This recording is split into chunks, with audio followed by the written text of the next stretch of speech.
noticed. They started this shit. They want to finish it. That's when you have in This is why they don't let me in the 1985. documentary, because I take things a little too far. Yeah, a little bit. I could totally see you talking to like just some old timer, and it's just like, aha! Then you burn that motherfucking place down. That's right. No, I didn't. No, that never happened.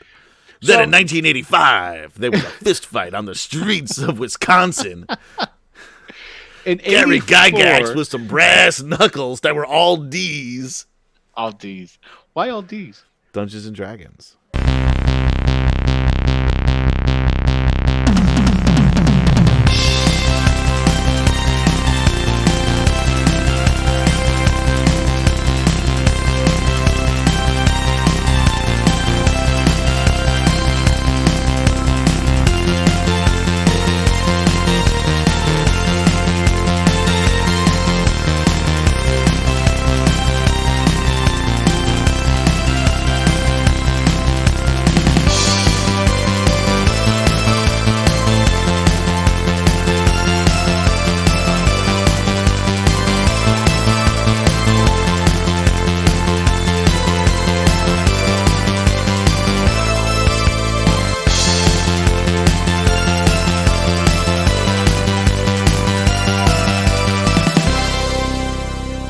Hey everybody, and welcome to yet another down roll. Cause we don't stop. And it's down rolling, so it's hard to stop that forward momentum once you get it going. There you go. Oh, look at that. That was cool. I'm coming right at you. It did. It did, right? Yeah. Hi, everybody. Anyway, I'm Adam. This is Will.DM.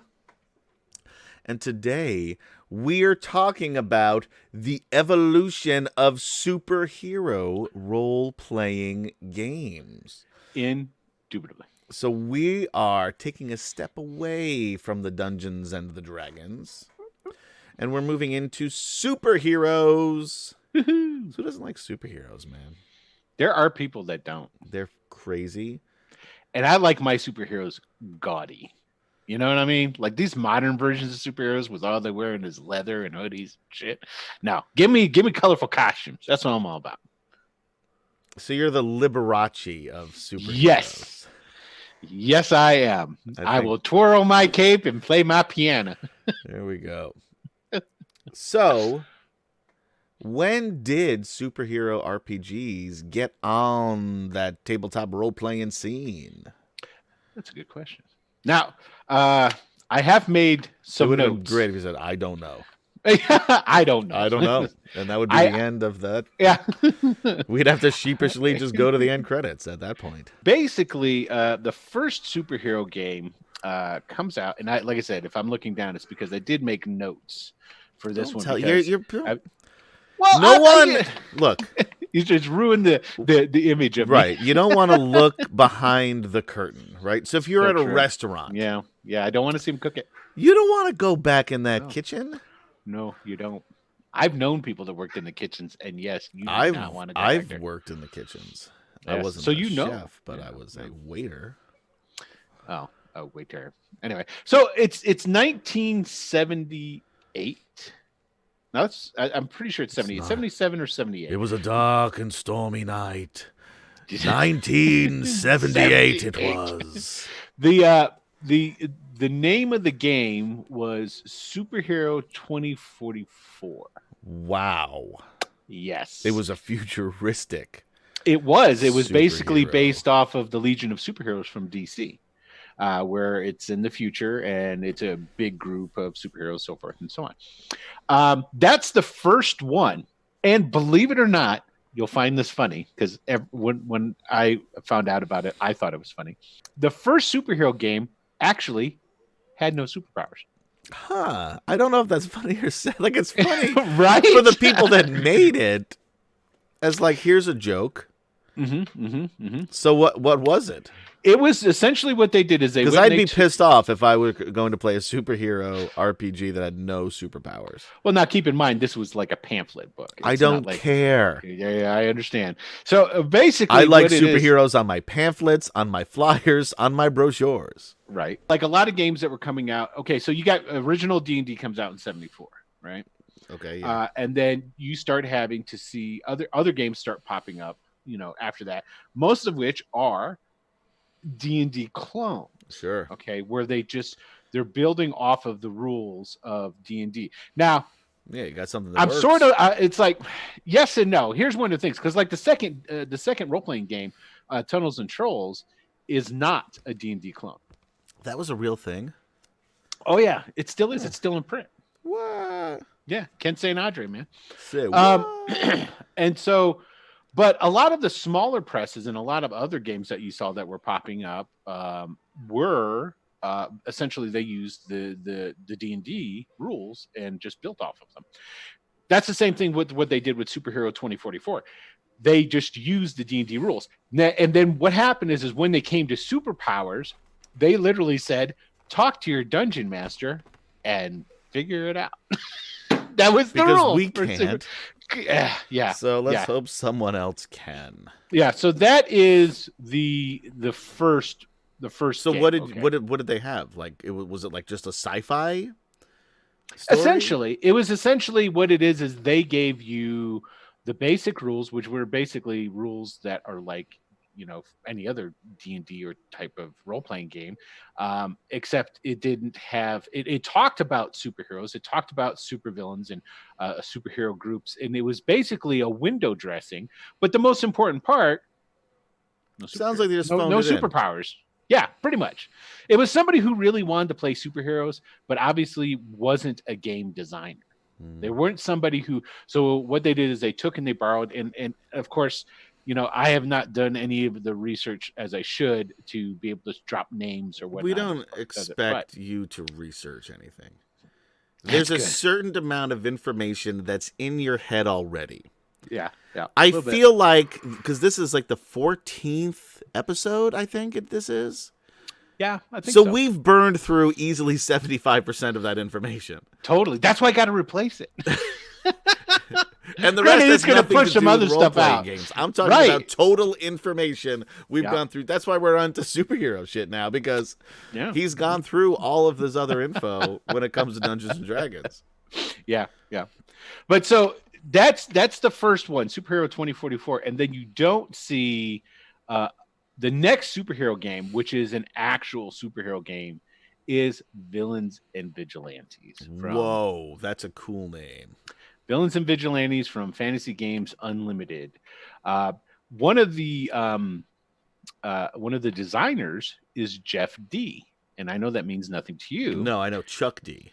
Yeah, well, it would be if Chuck, if Chuck D did it, that'd be awesome. Designers, I would totally play that game. But Jeff D is one of the, I guess you could call him first generation D&D artists. If you were to see his artwork, you would totally recognize it. You don't know that. Like, yeah, I would. You wouldn't know who it was that did it, but you'd go, "Oh, like how? Yeah. What kind of what was his artwork in?" Everything, deities and demigods, the slavers. I gotta have a picture of his stuff up here. I started in second edition. Anything in second edition? No, he's a first edition. Yeah, so I wouldn't know shit about shit. But it's classic. You would have to know this guy's stuff. Do you think so? I am sorely lacking in my. I'm not the historian that you are. You're not. But anyway, Jeff D. I'm just here for the laughs. I can't remember the other dude's name. They put together Villains and Vigilantes. Now that's the first real actual superhero game. Has some trimmings to it that remind people. You have to understand one of the things that just about every role-playing game had back in the day were the 6 stats.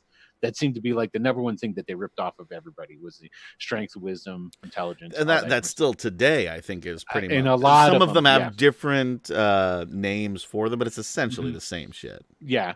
But this one had powers. It had your ability to manufacture things. It was a full-fledged actual superhero role-playing game, and it did rather well. One of the problems with it is the crunchiness of it. But at the time, when it was the only kid, God damn that word. Yeah. Crunchy. Next thing I know, I'm going to throw in Grognard here in a minute. I know. Like, just say rules Nope. heavy. Crunchy. I know. Or here, I'll do it like this. Like, it was rules heavy. What is known in the biz as crunchy. How about that? Was that now I feel like you're patronizing me. I am. All right, so it was very crunchy, so it was hard for people to get into because they couldn't understand the rules. Yeah, but at the time, it was the only one. Pathfinder of superhero games. It's the only game on the block, though. So when it came out, of course, it was popular. I mean, it had a following like right away because it was like, hey, superheroes, and so people were jumping on board with that. So, the next big one is the superhero game, which is Heroes Champions. Came out in 1981, I do believe. And Champions, I think it's just called Champions. It's just called Champions. Heroes Champions. Well, Heroes is the name. Heroes is the name of the company. Hero Games. Heroes apostrophe. Yeah, Heroes Games or Hero Games or it became known as the Hero System because they took the system that they used to make the superhero game and they put out all kinds of different ones. It was a house set rules. But Champions was the next one to come out. And Champions was whereas in Villains and Vigilante, it had like a couple of different things that were kind of cool about it. Like one of the things is that your character was you. So if you were to make a character in Villains and Vigilantes, he would be Adam Zeidler. That's who he would be. Can I share something here for the group? Go right ahead. I know when I first started playing RPGs, and even today, like if I'm playing like a computer RPG, my character is always named Adam. See, there you go. This doesn't surprise me at all because you're the guy that has a real hard time remembering anybody's name. It's so hard for me. This is why one of the reasons I stopped acting, although every once in a while I do something. Most of the time I just play myself. Yeah. And you can't remember lines. Yeah. That's besides the point. I tried to do everything improv, but other people have a hard time with improv, so now I have to write it out. But then I realized, I can just improv my own lines. That's right. Once we're doing it, because I write it. There it is. So, yeah. So, and another really cool little quirk on the Villains and Vigilantes is that your starting money, and I remember this because I was with my buddy Chucky. This is back when I was in. I got a copy of it back in middle school, and this is obviously I got a hold of this previous to Marvel coming out because there's no way I would have bought this thing if Marvel was already out. And I remember us going through to make characters. It was me and him, and it comes to the part of your wealth, how much money your superhero has, and it says in there, superheroes are poor. How much money do you have in your pocket? That's how much money your superhero has. So I was like, and you're talking about I'm a kid in middle school. I'm like, I got $3. That's pretty funny. Yeah. So I never have any cash. Of course not. You're a modern man. You're I don't like paper of any kind. Oh gosh, you and your little anyway. If Y2K really was a thing, I would have been fucked. Yes, you would have. I didn't have any money back then anyway, so it really didn't matter. Yeah, right. That's why everyone was so nervous. I'm like, what do I care? My bank had like 13 cents in it. All right, I'll just go back to my mom and dad's house. So so when Champions comes along, Champions is actually a pretty groundbreaking system, besides the fact that it was superheroes, okay? Because when Champions comes around, you've already got Villains and Vigilantes, you got that Superhero 2044. I think there might have been one or two other like really small press ones that were put out there. But Champions, what they do, it is the first system that allows you to really customize your characters. And you get to, it's a point buy system, which up until then didn't exist. You had the bulk of character creation was random. They gave you random tables and random rolls, and that gave you random stuff. Champions gave you points, and you bought stuff to build your character with these points. And then this is also where you see the invention of the advantage and disadvantage systems, and disadvantages coming in and allowing you to then use the disadvantages to purchase more points and use that to build the character. Really, really breaking stuff. And when Champions came out, stop saying groundbreaking because you have a really tough time with it. Well, you've said groundbreaking twice. I'm highly medicated right now, so that's part of it. It sounds like I'm highly medicated around here. It's like, yeah, every time I take a lot of medication, I've been mainline liquid morphine since 12 p.m. What do they call those guys? Like a sideshow barker? That's what I'm turning into. But groundbreaking. There you go. That was very well done. And it essentially, boom, it had the market. Villains and Vigilante at the time wasn't really supported all that much. I think they maybe had a couple of supplements that came out for it. Mm-hmm. So when Champions hit, it took over superhero stuff, hands down. And it was really influential in a lot of other games, and a lot of other designers too, because this was the first system that allowed you to build, really. So, like buildings and stuff. No, like your character, however character you want. Builds, yeah. You can build your character however you want and not have it be this random generated thing that you try to smush together. And so that was like really, really a big deal during the time, because none of the other systems had done that. So, it allowed you to customize your powers. So basically they would have it be like, okay, you have a blast power that shoots like energy. Okay, well, then you add in all these different points and say, okay, well, I want it to be fire. So we're going to spend some points on making that into a fire thing. And I want it to be able to, whatever it hits, makes it burst into fire like a flamethrower. Okay, we're going to add some more points in to do that. So it allowed you to customize your powers within the system. It was awesome. That sounds fun. Yeah, it was really Their fun. MMO sucked, but this game sounds fun. But now, when did DC and Marvel get on the scene? Because yes, that changes everything. Because this is a leading question. It is. Now, I will say, like, going up to that point before you get to, because this is still early in the superhero era, you still have Superworld comes out from Chaosium. Okay. Golden Heroes came from Games Workshop. Yep. And Palladium's came out. Superworld is in 82. Golden Heroes is 84. Palladium's 84. Champions releases a third edition in 84. So these are all everybody trying to get into the market of superheroes. And this is, it really starts in the 80s, because even though Villains Vigilantes came out in 79, when Champions came out, everybody took it seriously. Well, because Champions seemed to be the only one that was actually a superhero role playing. Correct. Versus the other one, which sounds like bullshit. So what happens next is you had all these early editions of superheroes coming out, and Champions came out and got popular, and it became really popular. It got its new edition. I mean, it really, made some people sit up and pay attention. Of course, the number one person is TSR. Okay? Sure, because they want all of the monies. Yeah. In 84, TSR releases the Marvel Superheroes role-playing game, which will eventually be the basic set, and then later on comes the advanced. 86 or 85? 84 is. No, I'm talking about the advanced set. The advanced set, I want to say, yes, it's 86.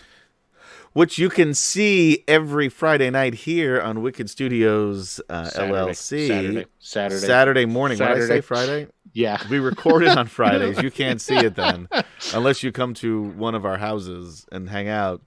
You can see it Saturday mornings, called Saturday Morning Superheroes. Will.DM is the judge.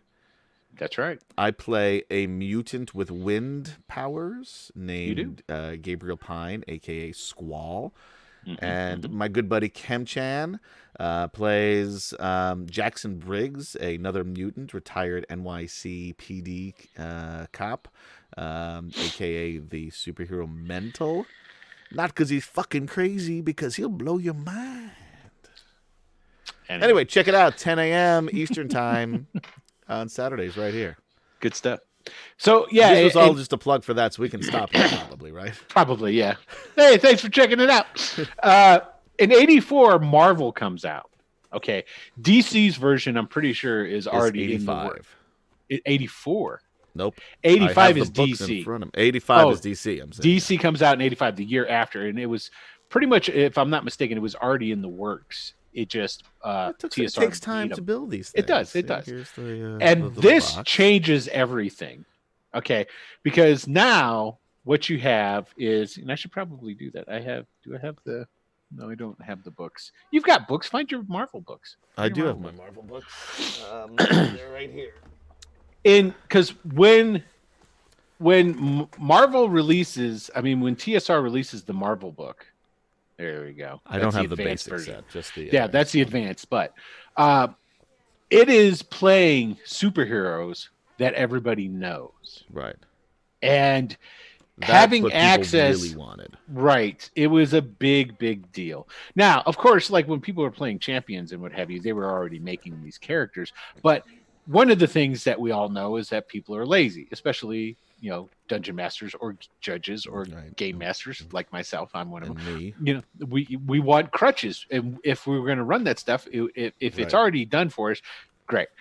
And the thing is that the Marvel system, unlike what was predominant on the market for superheroes at that time, because Champions, which was the number one game, which was crunchy. Okay. Now, DC, when they were doing their game, emulated some of that. They did. I noticed that there's tables. Yes, lots in both. Of tables. There's D10s. Why did everyone just want to use D10s? I wish I could tell you. Well, because they were trying to do something. They wanted to be different. That seems to be the only reason you would do something that doesn't have that doesn't utilize all of the dice. Well, there's a lot part of cool of it. How do you pronounce that? Polyhedral. Polyhedral. One of the things that people would do is it depends, because you see, like, you had a lot of different game companies would have what is referred to as house rules. Okay, which is a game system that they just use those rules in whatever game they released. There is something good and something bad that comes out of that. If you're somebody who enjoys that rule set, like I enjoy Chaosiums a lot. I don't know what that means. Chaosium is a game manufacturer. They produce Call of Cthulhu, Pendragon, Rune Quest. Those are all Chaosium. And they have see, there's plenty of people watching this. Chaosium, exactly, if you'd like to be a sponsor, I don't know why. You probably don't have enough money to do it, but we're cheap. If you're a fan of that system, that's great, because then you can bring other people in. But it also excludes people who are not a fan of that system. So you can lose initial sales. So larger companies that could weather the storm on that, like ATSR, don't really use a house rule. They devise rule sets for all their new games and stuff. And it's a good thing that they did, because the Marvel system was simplicity at its best. It was a great, quick, easy system, and it's really good for superheroes. I'll tell you what, and I was a little hesitant about trying it, except for the fact that it was a Marvel superheroes game. But when I was first looking into it, when we were talking about starting Saturday morning superheroes, I didn't know, because I hadn't played other role-playing systems. I played Dungeons and Dragons. I played different versions of Dungeons and Dragons, 2E, 3E, 5E. But that was it. And I like that system. I like the D20. I like to use all the other dice that I have. Right. And here I'm cutting it down to, a percentile die, basically. And every once in a a while, just a D10. But you could just use, if you have one D10, you can play this game. That's true. And I didn't know how I was going to like it, because I didn't have all these other dice. That being said, I think it really does. And part of it is the system, and part of it is just how the game is set up. And the DC one seems like it's similar to that, because even though I have the damn thing, I've never actually played it, because maybe we'll do one shot one time. I'd be down for that. You gonna run it? Sure. All right, cool. I'm down. I say this. How many times have I said I'm going to run something and I still haven't? A lot. That's why I did that. So yeah, sure. Yeah, it takes nothing to say yes. We'll get there one day. but it does free you up Mm-hmm. to do whatever you want to do. Doesn't mean you're going to be successful in doing it. Yeah. Mm-hmm. But especially, and I think, that's one thing that Dungeons and Dragons, especially in combat, like when you're not in combat, you can do whatever you want in D&D, and that's great. But when you're in combat, there's not a lot of options when you think about it, the way the rules that are set up, and that's why you can get, and sometimes combat can be a little tedious because it's hit, miss, hit, miss, hit, miss. You got it. So, and I try to, depending on the kind of character I play, like now playing Shay in, because I'm just going to use this should be called the plug show. Yeah, there you go. In Greyhawk Adventures, the Ghost of Saltmarsh, playing Shay 2 weeks ago in reality, when we were fighting those fish dudes. Yeah. I tried to do some, to spice it up the combat a little bit with my guy and have him, jump off a table, try to kick 2 guys at once, that kind of thing. Because otherwise it can get a little boring. Just, I swing, I miss, I swing, I hit, and whatever. Yes. Whereas with this system, the Marvel system, and again, it looks like the DC system stole a lot of that. Hard to say because they might have been in development beforehand. We don't know the details. But it looks like they have a lot of the same types of stuff on there, but it kind of it lets you just do whatever you can think of based on the powers that your character has. Right. You can always try something different. And then eventually, like you said, of the other game, the Champions game, you can develop those powers. Yeah, that's front end. On the front end in Champions, it gives you a lot of freedom, and then when you get into the actual rolling of things, then it's a lot more structured than say like the Marvel superhero game. Yeah, Marvel, because I think by that very streamlined system, it allows for just more role playing the character, including the fights. Yeah. Jeff Grubb did a great job with devising a system that allowed the flavor of superhero comic books to come through. Yeah. And I think that's one of the reasons why I enjoyed it so much. And whoever made the DC game did a good job of copying them. There you go. I'm trying to look and see who it is, but it doesn't really say. There's an M in like a shield on the box. Yeah, that's Mayfair's logo. Mayfair? That's the name of the company. Mayfair, you got just what I need. That one was on the House Mayfair, but if you want to be a sponsor, you just let us know. Excellent. So, are superhero games true to that comic book feel? Some are very true to it. Some not so much. You've got one. If it's the Palladium game, I think it was Heroes Unlimited. Mm-hmm. One of their biggest gripes is that it capped out, and it didn't allow you for higher end superheroes. So I feel you like did. D&D kind of does that with that 20 level cap. Yeah, and basically what it was is you didn't really have Superman in the Heroes Unlimited game. That's the hard part of a superhero role-playing game is how do you have a rule set that allows you to incorporate all these different types of superheroes, and in the comic books you have different categories, and some of those categories, those superheroes are just way more powerful than the other ones, and so they struggle with that. They struggle to give you a good system that allows all that to be incorporated. But it seems like Marvel, and again, we've only played a few sessions of this so far. Mm-hmm. I think they've done a pretty good job with it, because on paper, you would think that my character is a lot more powerful than Kem Chan's character. But maybe. I mean, just like physical prowess in all forms, right? And I think that's something that Kem Chan has always struggled being friends with me. Is oh my god! Anyway, I'm just kidding. Yes. If you've seen Kem Chan, he's a big dude. Yeah, he can slap you around real easy. Oh yeah. But Yeah, but again, I think because there's definitely the different powers that they have. There's advantages and disadvantages, and luckily we actually picked two characters that sort of complemented each other pretty well.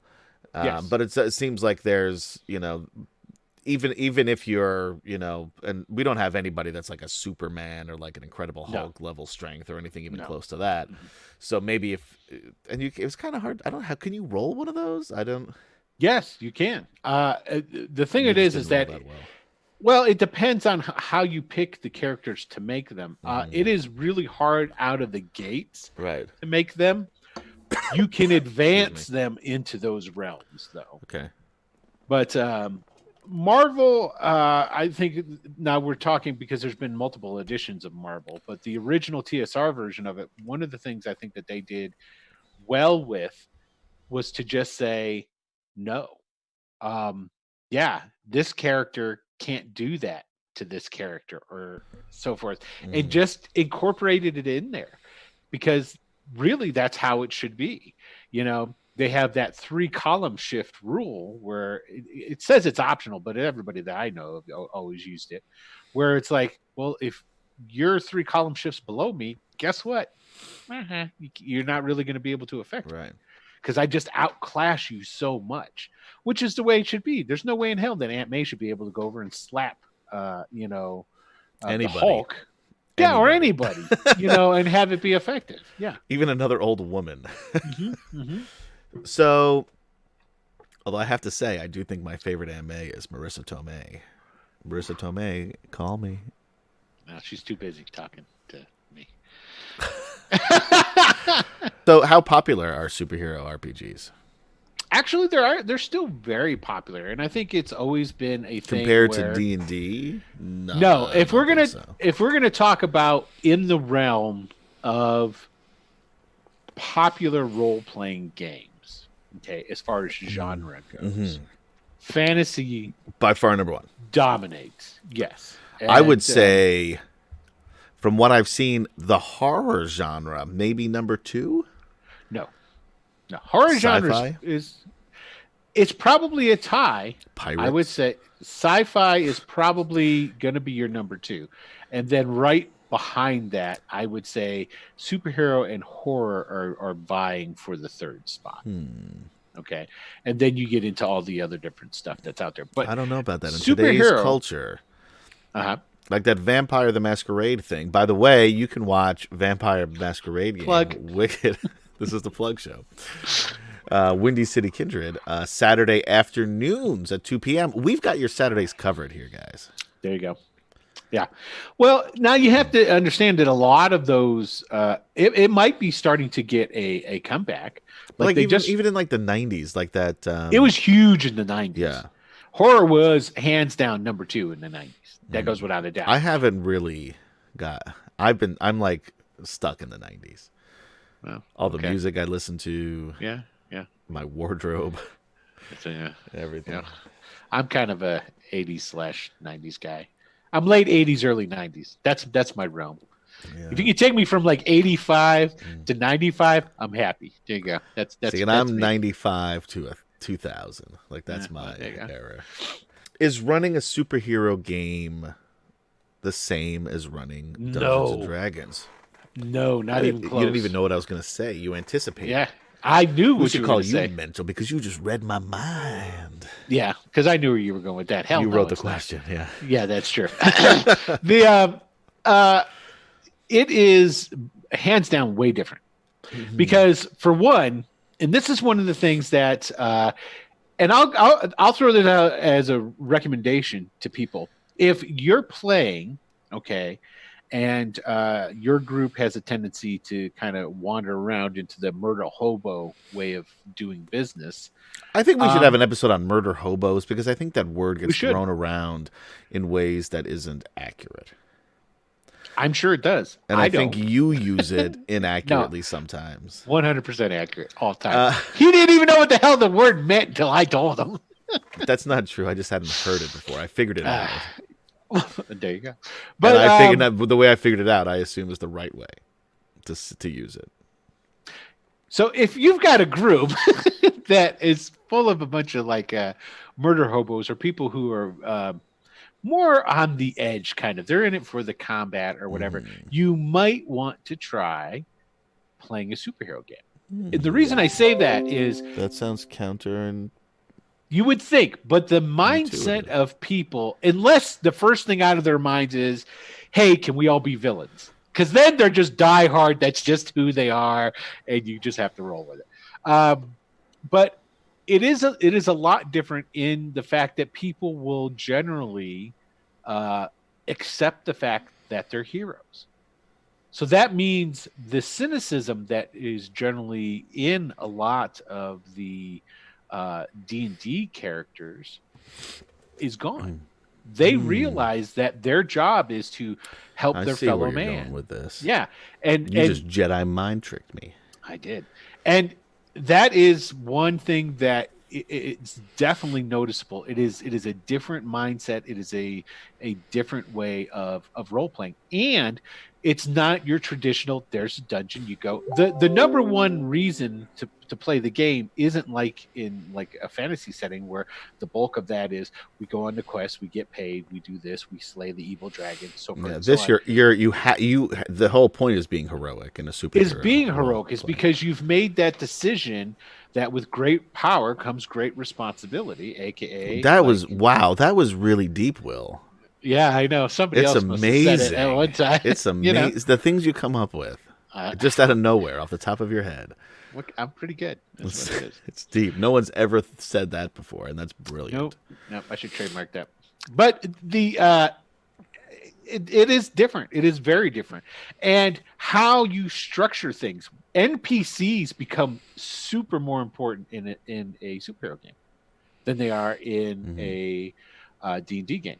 And by NPCs, I'm not just talking about the guy down at the local Radio Shack who's going to sell you some transistors that you're going to build your super You really are detecting stuck device. in the 80s, dude. I know, right? So, but you need to have your J. Jonah Jamesons. You have to have this whole cast of, because these people who generally, for the most part, almost all of them, superhero games take place in the modern day. Right. So your characters have an alternate identity that needs to be populated with. Yeah, and that's the thing, because you need to populate the world for both identities. Mm-hmm. Which is something you don't have to do in a D&D world. So it's important that the superhero has those friends, that the family, the other contacts throughout. You know, the foils as a regular person versus the foils, which are the villains as a superhero, and those villains also have secret identities as well. So you can't make them one-dimensional. Also, yeah. And that's basically that's the game duplicating what has come before in the comic books themselves. Right. The comic books themselves, the ensemble or the supporting cast is a really big part. Right. They're just as important as the superhero. Now there is still a ton of superhero games that are coming out that we don't have time to talk about. So what we will end it with? What superhero game is best for me? Oh, because there's Mutants and Masterminds. Mutants and Masterminds, which I hear is good. Yeah, and then that's the only City other of one Mist. City of Mist is a new one. Yeah, City of Vigilantes, if I'm not mistaken. That's another new one. Could be. There's the Palladium still has their superhero books that are around. There was a DC version that came out not that long ago through Green Ronin. I mean, there's a ton. There's updated Marvel one that came out in the 90s, I want to say. Oh, there's been a lot more. 2000. Yeah, there's been a lot more since then. I think currently Marvel is in between RPG publishers, if I'm not mistaken. So now's your chance if you want to purchase a jump RPG in on that system. Stuff. Yeah, I think basically what it comes down to. If anybody would sponsor us, maybe we could do it. If anybody would sponsor, not one person, not one of you. Eventually, I would have to say is it comes down to when dealing with superhero games, you have two types. You've got the crunch versus the story driven, and you have to basically answer which you would prefer. If you want it more streamlined, quicker, easier, then you could get like Savage Worlds, Fate system. Both of those allow you to play superheroes. To my understanding, like City of Mist, that runs off of the Power of the Apocalypse. That's another of a more simpler system. That one's maybe medium-ish. Or check But out then some of the old school some of DC the and old Marvel school games. ones, yeah, you can totally get all of the old school Marvel stuff out there online. You can get the There DC stuff are, too, and the DC stuff's cheaper. yeah, well, not just even buying physical copies of it through eBay or whatnot. There's a website, Classical Marvel Forever, that has all of the original TSR Marvel stuff available for you to go and So there's use. no reason not to check it out. Yeah, for sure. So anyway, put down in the comments below, what superhero games have you played? Have you not played them? Will you not play them? Why not? Even I did it. He's still doing I it. can do it. You can do it. Use Still. me as an example, as a role model, if you will. I would have to definitely say do not use Adam as a role model. On that note, Find somebody else. for Will.DM, I'm Adam. This has been a super edition of the Down Roll. Super genius. Did I just blow your mind with that double entendre? He's good. He's very good. We'll see you next time. Bye. Bye.